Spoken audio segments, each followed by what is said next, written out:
आज मेरे भाई की शादी है। मेरी भाभी बहुत ही सुंदर है। भाभी को उनके कमरे तक छोड़ने के लिए मैं भाभी के साथ कमरे तक जा रही थी। मेरे साथ कुछ और लड़कियां भी जा रही थी। कुछ मेरी सहेलियां थी, कुछ मेरे कजिन थी और कुछ आस पड़ोस और रिश्तेदार की लड़कियां थी। भाभी को सजे सजाए बेड पर बैठा दिया। बहुत ही सुंदर तरीकों से हमने बेड सजाया था। पूरे बेड पर फूलों की पत्तियां बिखरी पड़ी थी। मैंने महसूस किया कि जैसे भाभी मुझसे कुछ कहना चाहती है। वो आंखों ही आंखों में मुझे इशारा कर रही थी। मुझे बहुत ज़्यादा हैरत हुई क्योंकि भाभी की और मेरी पहले से कोई जान पहचान नहीं थी और ना ही कोई दोस्ती थी। फिर भला भाभी मुझसे क्या कहना चाहती थी। भाभी तो ननद से बात करना भी पसंद नहीं करती थी और भाभी थी कि अपनी शादी की पहली रात में ही मुझे अपना कुछ राज बताना चाहती थी। मुझे बहुत ज़्यादा खुशी मिली।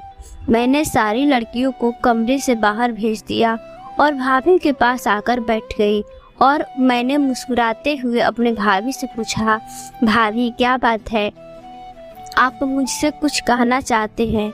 मेरी बात सुनते ही मेरी भाभी दहाड़े मार मार कर रोने लगी। उनकी आंखों से आंसुओं की धारा बह निकली। भाभी को रोता देख मैं बहुत ज़्यादा घबरा गई। मैंने कहा, भाभी आप क्यों रो रही हैं, आखिर बात क्या है। भाभी रोते रोते बोली, मुझे अकेला छोड़कर मत जाना, अकेले इस कमरे में मैं मर जाऊंगी। मुझे बहुत ज़्यादा हैरत हुई कि आखिर भाभी ऐसा क्यों बोल रही है। मैंने भाभी को दिलासा देते हुए कहा, भाभी आप क्यों रो रही है, आप डरिए मत, ऐसा कुछ भी नहीं होगा। भाई आपको बहुत प्यार से रखेंगे, वो आपको किसी भी तरह से कोई नुकसान नहीं पहुंचाएंगे। मेरी बात सुनकर भाभी और जोर जोर से रोने लगी। अब तो मुझे भाभी के इस रूप से डर लगने लगा। फिर मैंने सोचा कि हर लड़की के जीवन में ऐसा होता होगा, भाई आ जाएंगे तो भाभी खुद ही ठीक हो जाएंगी। मैं उठकर जाने लगी लेकिन भाभी ने मेरे पैर पकड़ लिए। भगवान के लिए ऐसा मत करो, मैं मर जाऊंगी, मेरे जीवन में कुछ नहीं बचेगा, मैं बदनाम हो जाऊंगी।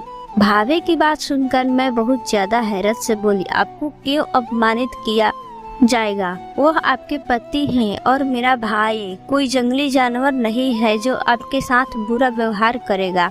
वह बहुत प्यार करने वाला व्यक्ति है। तभी मुझे अपने भाई के कमरे में किसी और की उपस्थिति का एहसास हुआ। मैंने नजर घुमाकर देखा तो मेरे पापा खड़े थे। पापा बहुत ही नफरत से भाभी को देख रहे थे। भाभी पापा से नजर चुराने लगी। कुछ पल के लिए भाभी और पापा की नजरें टकराई तो मैंने महसूस किया कि जैसे भाभी की आंखों में एक शिकायत थी। ऐसा लग रहा था कि जैसे भाभी पापा को पहले से जानती थी और वो आंखों ही आंखों में पापा से कुछ शिकवा कर रही थी। लेकिन पापा की आंखों में नफरत थी, उनकी आंखों में खून उतर आया था। भाभी की तरह गुस्सा से देखते हुए पापा बोलो कि चलो बेटा, आजकल की औरतें के यही सब ड्रामा है। इन्हें ये भी नहीं मालूम कि तुम कुंवारी हो और कुंवारी लड़कियों के साथ यह सब बातें नहीं की जाती हैं। पापा गुस्से से बोलते हुए मेरा हाथ पकड़कर बाहर जाने लगे। मैंने पापा को समझाते हुए कहा, पापा भाभी बहुत ज़्यादा नर्वस हो गई रही है। मैं भाभी को समझा रही थी। भाभी ने मुझसे ऐसा वैसा कुछ भी नहीं कहा। वो तो बस यही कह रही थी कि मैं उसके साथ कुछ देर तक कमरे में रुक जाऊं। लेकिन पापा मेरा हाथ खींचते हुए मुझे बाहर लेकर आए। लगे बाहर चलो, तुम एक बात बताता हूँ। कमरे से बाहर आकर अपनी जेब में डालकर 5,000 रुपए निकाले और मेरे हाथ में रखते हुए बोले, यह पैसे रख लो। पैसे देखकर मैं हैरत से बोली, पापा इतने सारे पैसे आप मुझे क्यों दे रहे हैं। पापा ने 5,000 रुपए निकाले और बोले, यह लो पूरे 10,000 अपने पास रखो। इतने सारे पैसे लेकर मैं खुशी से फूली नहीं समाई और झट पैसे हाथ में ले लिए। पापा फिर बोले, लेकिन बेटा तुम्हें मेरी एक बात माननी होगी। मैं अचर से बोली, पापा आखिर ऐसी कौन सी बात है, मैं तो आपकी सारी बातें मानती हूँ। पापा बोले, बस मेरी एक बात मानना कि आज से तुम्हारी भाभी चाहे कितना भी रोए चिल्लाए लेकिन तुम उसके पास नहीं जाओगी। उनकी बात पर ध्यान नहीं दूंगी। वो शादीशुदा औरत है, अपनी समस्या वो खुद सुलझा लेगी। तुम्हें उन्हीं समस्याओं में पड़ने की कोई जरूरत नहीं है। अच्छा ऐसा करो, अब तुम जाओ यहाँ से। पापा की बातें सुनकर मैंने हाँ में सिर हिला दिया और वहाँ से जाने लगी। मैंने सोचा पापा मेरे साथ ही आएंगे, लेकिन यह देखकर मुझे हैरत हुई, पापा तो वहीं खड़े थे। जाते जाते मैंने मुड़कर देखा तो पापा भाभी के कमरे की तरफ जा रहे थे। मुझे बहुत हैरत हुई, मुझे भाभी के कमरे से निकलकर खुद भाभी के कमरे में जा रहे हैं। मुझे बहुत गुस्सा आया और उसी गुस्से में मैं मम्मी के कमरे में आ गई। मुझे गुस्से में देखकर मम्मी पूछा, क्या बात है अनीता, तुम इतने गुस्से में क्यों हो? मम्मी के इतना पूछते ही मैंने सारी बात मम्मी को बता दी। पापा ने मुझे तो कभी भाभी के कमरे से निकाल दिया और खुद ही भाभी के कमरे में चले गए। आखिर भला यह क्या बात हुई है? मेरी बात सुनकर मम्मी के चेहरे पर एक रंग आया और एक रंग चला गया। फिर खुद को संभाल कर वो बोली, कोई बात नहीं अनीता बेटा, वह ससुर है, अगर वो अपनी बहू के कमरे में चले भी गए तो क्या हुआ, तुम इतना मत सोचो। मैंने महसूस किया जैसे मम्मी परेशान तो है लेकिन अपनी परेशानी को छुपा रही है। फिर मुझसे मम्मी बोली, अनीता अब ऐसा करो, तुम जाओ अपने कमरे में और सो जाओ, बहुत रात हो चुकी है। मम्मी की बातों से मैं संतुष्ट नहीं हुई थी। जो बात मेरे दिल में बैठ गई थी वह निकल ना सकी। आखिर पापा मुझे भाभी के कमरे से निकालकर खुद भाभी के कमरे में क्यों गए? इन्हीं विचारों में उलझी हुई कमरे में आ गई और सोने की कोशिश करने लगी, लेकिन नींद मेरी आंखों में नहीं आ रही थी। भाभी का रोता हुआ चेहरा बार बार मेरी आंखों के सामने आ रहा था। आखिर भाभी इतना परेशान क्यों थी, इतना क्यों डर रही थी? मुझे प्यास लगी तो पानी पीने के इरादे से बाहर किचन में आई। बाहर हॉल में देखा तो भाई सोफे पर बैठे हुए थे, कुछ परेशान दिख रहे थे और सिगरेट पी रहे थे। थोड़ा पास आने पर मैंने देखा कि उनकी आंखों में आंसू भी थे। मेरे दिल को धक्का लगा, भाई को तो इस वक्त भाभी के पास होना चाहिए और भाई बाहर हॉल में बैठे हैं। इसका मतलब भाई भाभी से खुश नहीं है। मुझे भाई से बहुत हमदर्दी हुई। मैं भाई के पास गई और भाई से पूछा, भाई आप इस वक्त बाहर क्या कर रहे हैं? आपको तो भाभी के पास होना चाहिए।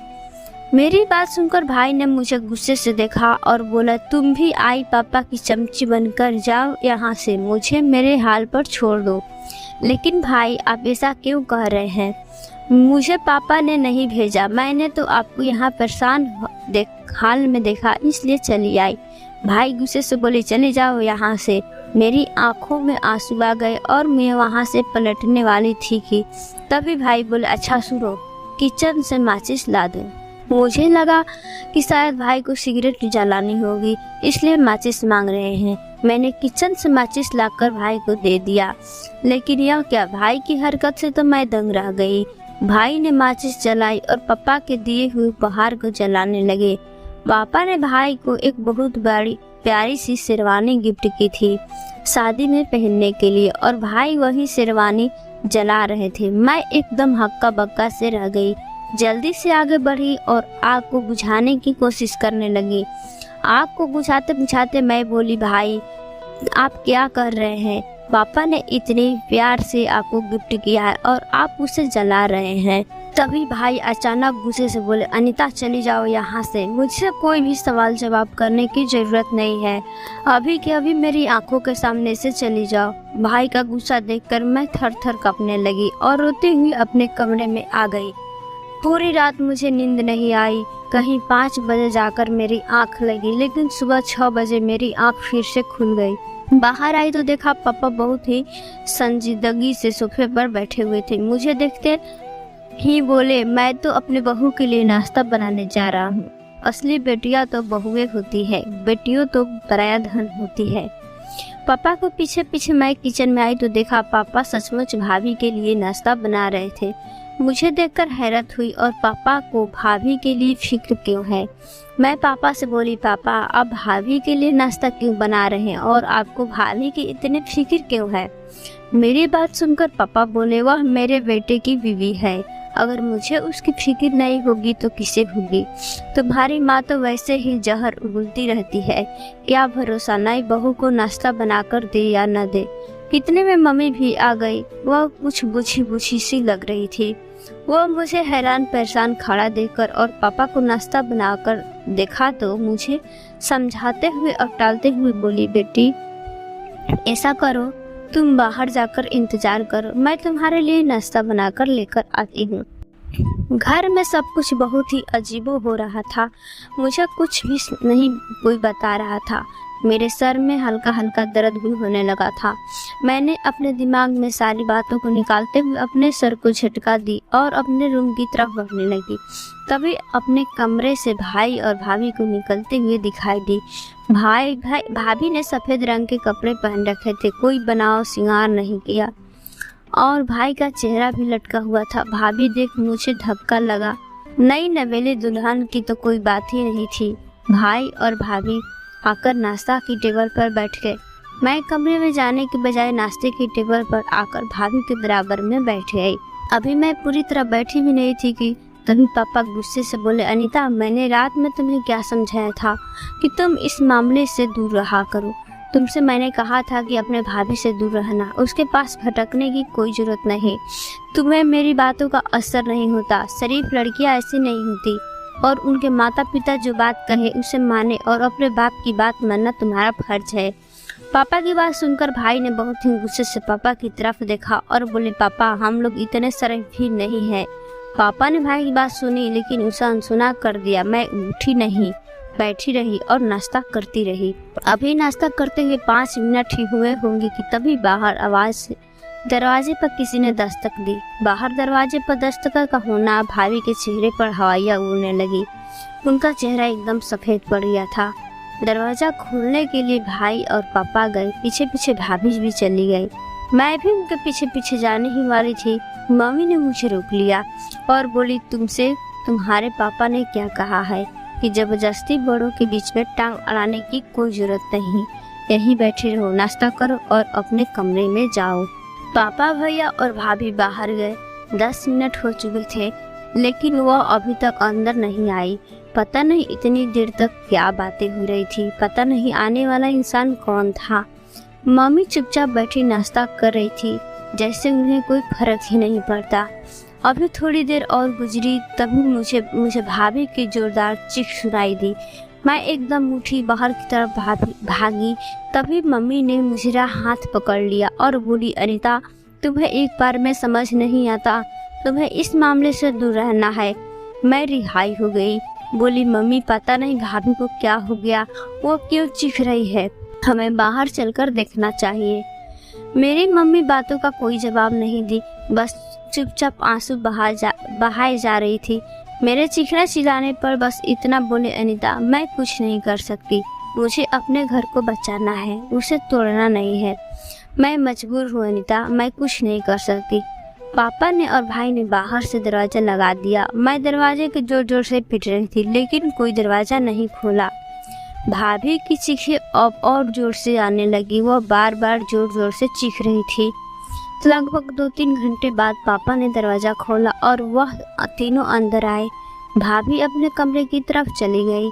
मैं भी भाभी के साथ साथ उनके कमरे में जाने लगी तो पापा गुस्से से बोले, इस बेगैरत औरत के पास जाने की कोई जरूरत नहीं। इस बार मैं जरा गुस्से से बोली, पापा आप ऐसा क्यों कह रहे हैं, आप भाभी को बेगैरत क्यों कह रहे हैं। पापा ने मेरी बात का कोई जवाब नहीं दिया और अपने कमरे में चले गए। मैं गुस्से से बोली, इस घर में सुकून नाम की कोई चीज नहीं है, कोई किसी का कुछ आता ही नहीं। यह कहते हुए मैं अपने कमरे में चली आई। लेकिन मुझे भैया भाभी की टेंशन हो रही थी और सबसे ज्यादा भाभी की टेंशन हो रही थी। जब घर के सब लोग इधर उधर हो गए तो मैं चुपके से दबे पाँव भाभी के कमरे की तरफ आई। मैं भाभी से मिलकर पूछना चाहती थी कि आखिर भाभी इतना चीख क्यों रही थी। सुबह हमारे घर का कौन आया था, लेकिन जब मैं भाभी के दरवाजे को धक्का दिया तो वो अंदर से बंद था। मैंने कई बार चुपके भाभी को आवाज़ लगाई लेकिन भाभी ने दरवाज़ा नहीं खोला। मैंने कान लगाकर सुनने की कोशिश की तो अंदर से भाभी किसी सीखने की आवाज़ आ रही थी। मैं दोबारा आवाज़ लगाने की वाली थी कि हमारी बाहरी दरवाजे पर किसी ने दस्तक दी।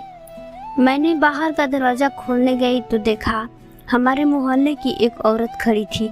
उसके चेहरे पर बहुत ही सतिराना मुस्कुराहट थी। वो मुझे देखकर बोली, अनीता बेटा, तुम्हारी मम्मी कहाँ है? मैं उस औरत को अंदर ले आई, उसे सोफे पर बैठाया और मम्मी को आवाज़ लगाई। मम्मी भी उसके पास आकर बैठे इधर उधर की बातें करने लगी।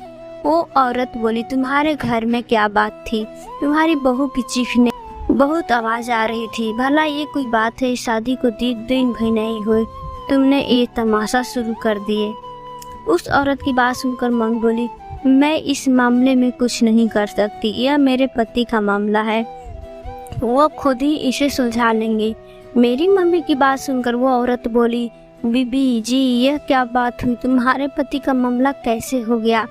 तुम्हारे बेटे का मामला है, तुम्हें इस मामले को सुलझाना चाहिए। मम्मी आगे कुछ नहीं बोली और चुपचाप उठकर अपने कमरे में चली आई और वह औरत मुंह बिगाड़ती हुई वापस अपने घर चली आई। मम्मी के पीछे पीछे आई। कमरे में आकर मैं तो मम्मी बैठी रो रही थी। मैं मम्मी के पास आई और उन्हें चुप कराने लगी। मम्मी क्या बात है? आखिर इस घर में क्या चल रहा है? कोई मुझे तो बताना क्यों नहीं चाहता? मेरी बात सुनकर मम्मी बोली, अनीता तुम अभी छोटी हो, इस मामले में मत पड़ो, तुम्हारे पापा सब कुछ संभाल लेंगे। इतना कहकर मम्मी चादर ओढ़कर लेट गई। कुछ देर तक मम्मी के पास बैठी रही, फिर बाहर आ गई और बाहर सोफे पर आकर बैठ गए।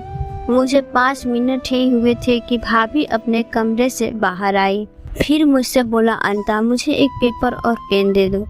भाभी आप पेपर और पेन का क्या करेंगे? मेरे पूछने पर भाभी मुझे गुस्से से घूरने लगी। मैंने चुपचाप पेन और पेपर लाकर भाभी को दे दिया। कागज और पहले कर भाभी कमरे में चली गई और दरवाजा अंदर से बंद कर लिया। मैं भी अपने कमरे में आराम करने के इरादे से आकर लेट गई। घर में क्या चल रहा है मुझे कुछ समझ में नहीं आ रहा था। शाम को भाई ऑफिस ले आए। वो आए तो उनका मुंह भी लटका हुआ था। बिना खाना खाए वो अपने कमरे में चले गए।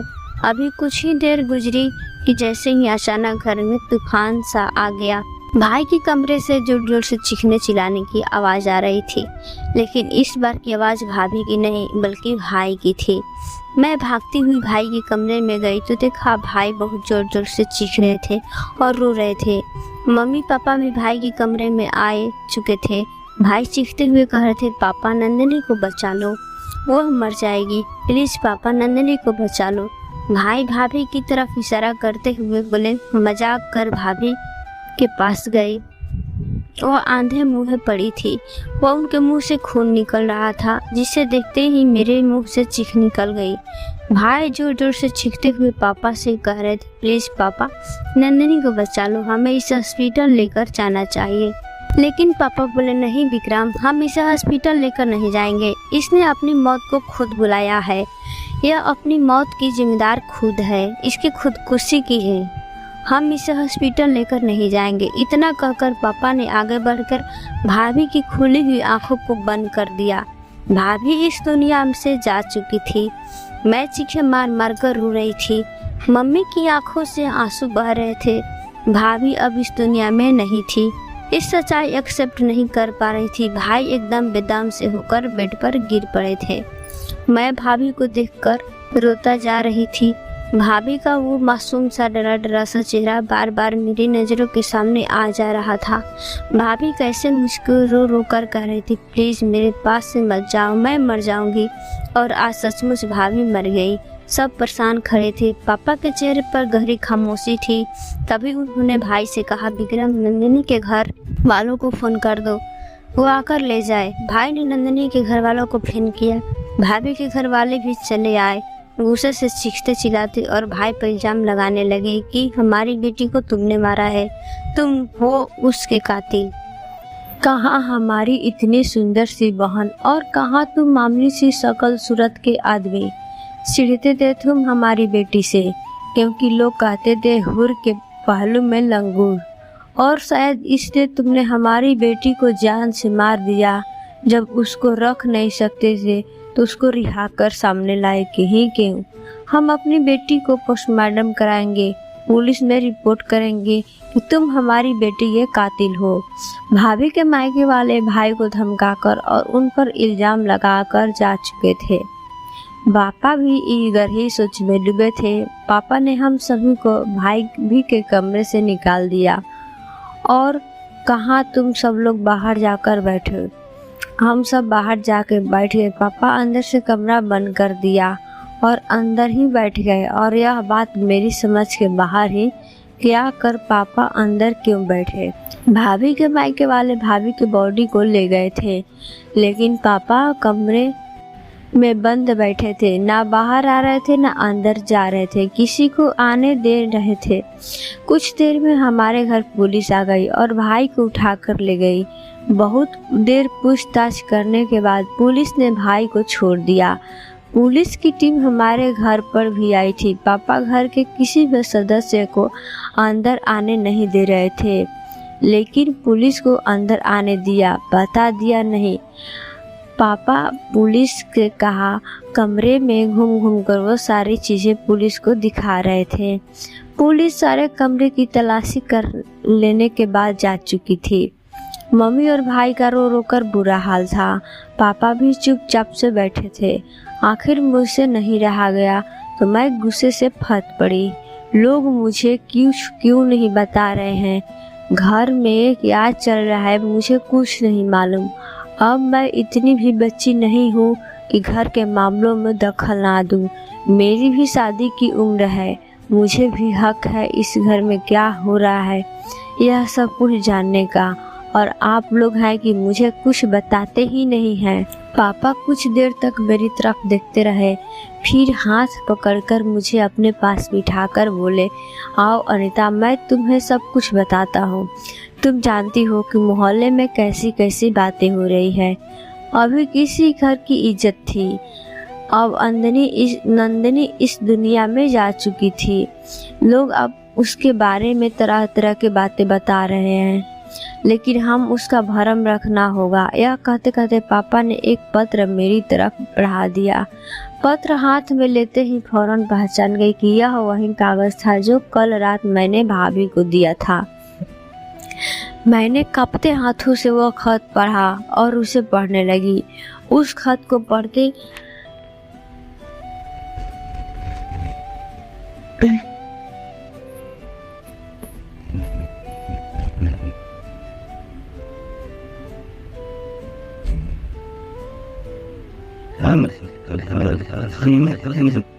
पढ़ते मेरे पैरों के नीचे से जमीन भी निकली जा रही थी।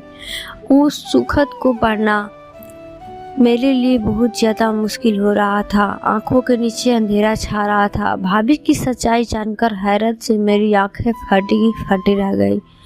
खत पढ़ने के बाद समझ में आया कि भाभी उस दिन मुझे अपने साथ रुकने के लिए क्यों कह रही थी। वह क्यों कह रही थी कि मैं बदनाम हो जाऊंगी, मैं मर जाऊंगी, मुझे बदनामी से बचा लो, मुझे मरने से बचा लो। और आज भाभी सचमुच मर गई थी। मैंने वो खत पापा के हाथों में पकड़ा दिया और कांपते हुए लहजे में बोली, पापा, लेकिन उस इंसान का तो नाम तो बताया ही नहीं जो इन सब के पीछे जिम्मेदार है। पापा बोले, उदासी से बोले, अनिता, तो क्या तुम भी अपने भाई की तरह मुझे ही कसूरवार समझ रही हो? मैं बोली, नहीं पापा, मैं आपको कसूरवार नहीं ठहरा रही हूँ। आप कोई गलती नहीं कर सकते, आप मेरे पापा हो, मुझे पूरा भरोसा है। लेकिन कोई तो था जो इस सब का कारण बना। पापा के चेहरे पर एक रंग आकर चला गया। पापा उदासी से बोले, हाँ बेटा, जो है सबका जिम्मेदार था उसे पुलिस खुद ही ढूंढ लेगी, यह हमारा काम नहीं है। हम शरीफ लोग हैं। हम सब यह बातें ही कर रहे थे कि तभी भाई आया और अचानक से पापा के पैरों पर बैठ गए और रोते हुए बोले, पापा, मुझे माफ़ कर दो, मैंने आप पर शक किया। मुझे नहीं पता था कि नंदिनी ऐसी औरत है। जब आपने आप पर इल्ज़ाम लगाया और मुझे उस बातों पर विश्वास हो गया। नंदिनी रोते हुए मुझे बताया कि तुम्हारे पापा मुझे डराते हैं, धमकाते हैं और मेरे साथ नाजायज़ संबंध बनाना चाहते हैं। नंदिनी ने मुझे अपने करीब नहीं आने दिया था और ना ही मुझे अपने पति का दर्जा दिया था। उसने मुझसे कहा, कि अगर तू मेरे करीब आए तो मुझसे रिश्ता बनाने की कोशिश की तो तुम्हारे पापा मुझे मार डालेंगे और मेरे घर वाले को भी मार डालेंगे। उन्होंने मुझे धमकी दी है कि मेरे बेटे से दूर रहना। मुझे नंदनी की बातों को ना चाहते हुए भी यकीन हो गया था और उसी रात से बहुत परेशान से घूम रहा था। मैं आपके लिए दिए हुए गिफ्ट को भी आग लगा दी थी और मैं बहुत ज़्यादा तनाव में था, लेकिन मरते हुए नंदनी ने मुझे सब कुछ बता दिया था कि तुम्हारे पापा बेगुनाह है। तुम्हारे पापा को मैं जानती भी नहीं थी, बल्कि मेरा रिश्ता तो मेरे एक फ्रेंड से था। वह मेरे साथ मेरे कॉलेज में ही पढ़ता था। हम दोनों की आपस में प्यार हो गया था और हम दोनों पति पत्नी की तरह रंगने लगे थे। शादी नहीं हुई थी, लेकिन जल्द ही शादी करने वाले थे।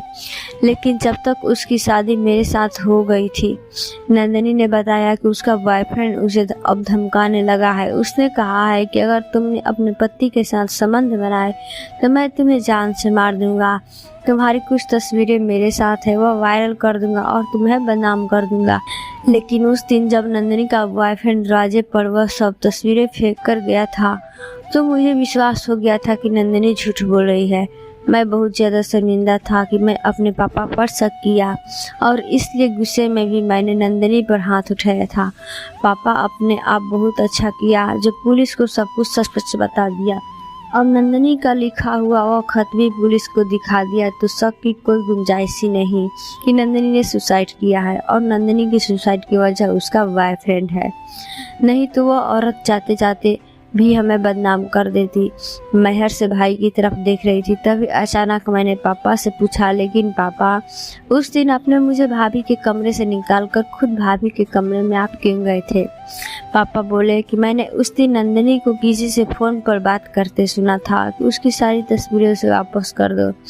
वह अपनी ज़िंदगी की नई शुरुआत करना चाहती थी। वह किसी से रो रो कर बात कर रही थी। मैंने तुम्हें कमरे से इसलिए निकाला ताकि तुम इस मामले से दूर रहो। मैं खुद ही नंदनी से बात करके मामले तक पहुंचना चाहता था।